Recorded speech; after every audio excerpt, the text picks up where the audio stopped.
It's always team-based politics. It's the red versus blue, D versus R, and the thing is, in the middle, the people get lost. Oftentimes people think of political elected officials as leaders. The first job of any elected assemblyman or representative is to represent.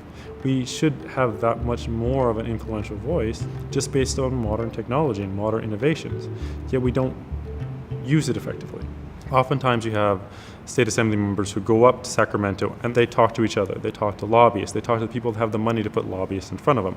They talk to their donors. They talk to all these different groups of people that are not the people that are actual constituents. And I think it's important to look at what's important to those communities. You look at what's important to Pasadena, what's important to Altadena, what's important to Sierra Madre, what's important to Monrovia or South Pasadena, or all the Claremont out to San Bernardino, everything that's out there.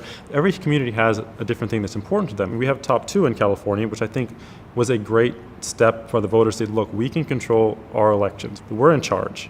How expensive would it be for the Secretary of State to say, everyone's candidate statement gets posted online? Send out a link, this is where everyone has to go to find it.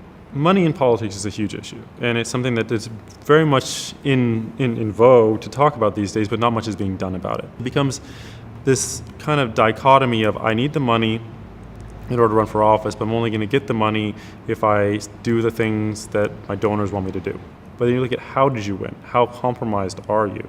What's the line that goes, power corrupts, absolute power corrupts absolutely. The more power you get, the more you want that power, the more you feel that with that power you can do something good. Well, what was the cost?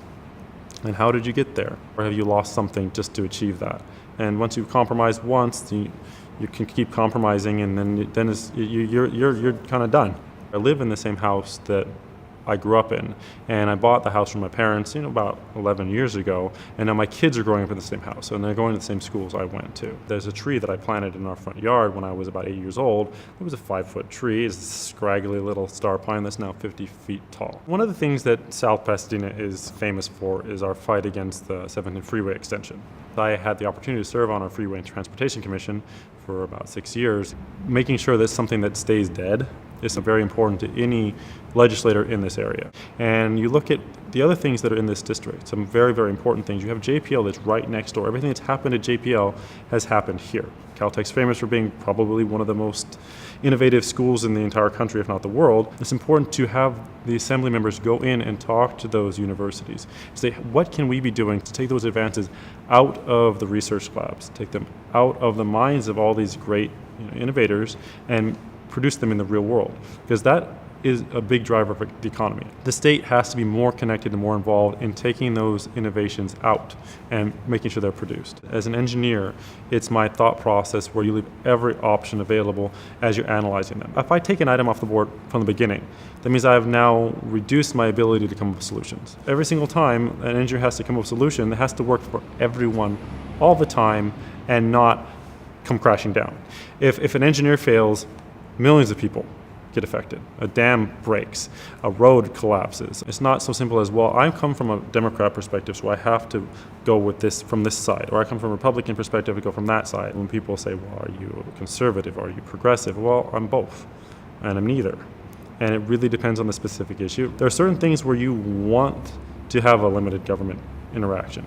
And there's certain things where you want the government to be there to help out. And you have to go through issue by issue, but you also have to understand how they all work together. Having the opportunity to say, I'm outside of that I'm going to listen to you regardless, is something that I think is a key advantage to being an independent, to being outside the bias. 56% of the district is no party preference, third party, or the party that's not the plurality.